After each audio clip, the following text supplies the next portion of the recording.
28 votes pour, 17 contre et 52 abstentions. Le projet de résolution est adopté. Dans la nuit de vendredi à samedi, l'autorité palestinienne a appelé plus d'une dizaine de pays à s'adresser à la 4e commission chargée des questions politiques spéciales et de la décolonisation.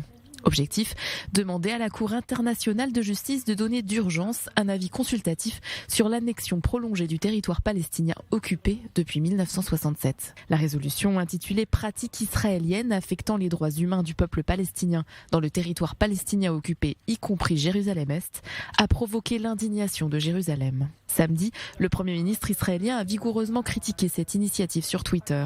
Israël rejette fermement la proposition de résolution palestinienne. Il s'agit encore d'une décision palestinienne unilatérale qui sape les principes fondamentaux de la résolution du conflit et peut nuire à tout processus futur.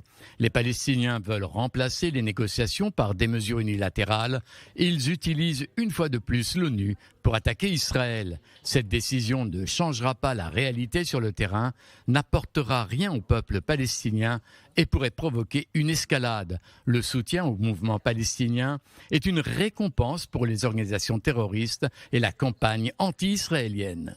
Yair Lapid en a profité pour remercier les pays qui ont voté contre cette décision.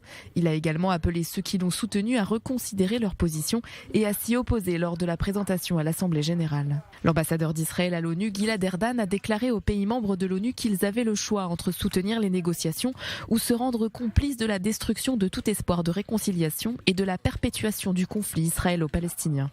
Désormais, la Cour internationale de justice va rendre son avis consultatif qui sera ensuite soumis à l'Assemblée générale pour un vote final. La Cour internationale de justice est l'un des principaux organes de l'ONU. Elle est chargée de régler les différends entre pays. Ses avis ne sont pas contraignants. Ce n'est pas le premier avis demandé à la Cour dans le cadre du conflit israélo-palestinien.